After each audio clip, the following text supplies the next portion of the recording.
भारत सरकार 7 मई 2025 को देश भर के 244 चिन्हित सिविल डिफेंस जिलों में एक विशाल मॉक ड्रिल आयोजित करने जा रही है। इसका मकसद यह जांचना है कि जंग जैसे हालात जैसे कि मिसाइल हमले या हवाई हमले के दौरान आम जनता कितनी जल्दी और असरदार तरीके से प्रतिक्रिया दे सकती है। इस मॉक ड्रिल में असल हालात जैसे दृश्य पेश किए जाएंगे।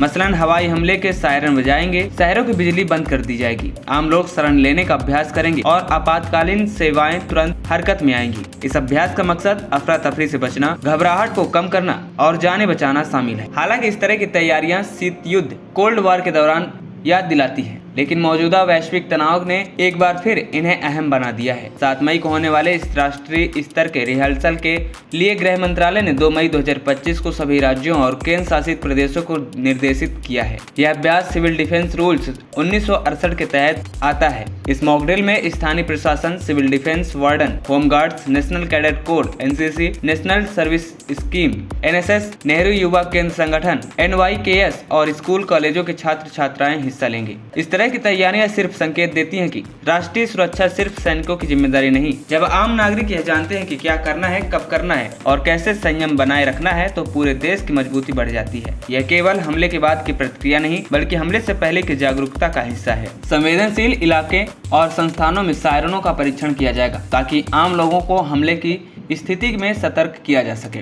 स्कूलों, दफ्तरों और समुदाय केंद्रों में वर्कशॉप आयोजित किए जाएंगे, जिनमें लोगों को गिरकर छिपने, ड्रॉप एंड कवर, नजदीकी शरण स्थलों का पता लगाना, प्राथमिक उपचार और मानसिक स्थिति को संभालना सिखाया जाएगा। इसके अलावा अचानक बिजली बंद कर दी जाएगी ताकि रात के समय हवाई हमले की स्थिति में शहर को दुश्मन की नजर से छिपाया जा सके। यह तकनीकी आखिरी बार 1971 की बांग्लादेश मुक्ति युद्ध के समय इस्तेमाल की गई थी। सामरिक इमारतों जैसे मिलिट्री बेंच, संचार टावर और पावर प्लांट को छिपाने के लिए नकाब पोशी की जाएगी ताकि सैटेलाइट या हवाई निगरानी से बचा जा सके। हाई रिस्क इलाकों से लोगों को सुरक्षित क्षेत्रों में ले जाने का अभ्यास भी किया जाएगा, जिससे वास्तविक स्थिति में आने वाली रुकावटों को पहचाना जा सके। यह अभ्यास किसी खास घटना से जुड़ा हुआ नहीं है, बल्कि 22 अप्रैल को जम्मू कश्मीर के पहलगाम में हुए आतंकवादी हमले के बाद सरकार की सुरक्षा तैयारियों का हिस्सा है। इस हमले से 26 भारतीय पर्यटकों की मौत हो गई थी और इसके पीछे पाकिस्तान आधारित आतंकी संगठनों का हाथ बताया जा रहा है। वहीं इसके बाद प्रधानमंत्री नरेंद्र मोदी ने कई उच्च स्तरीय बैठकों की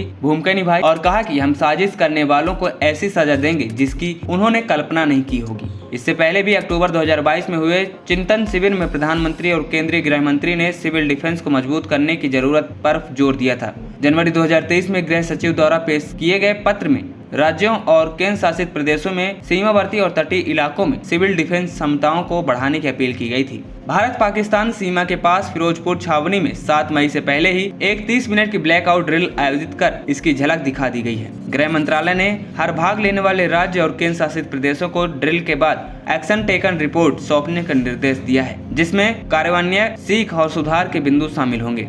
ANP टाइम्स की रिपोर्ट।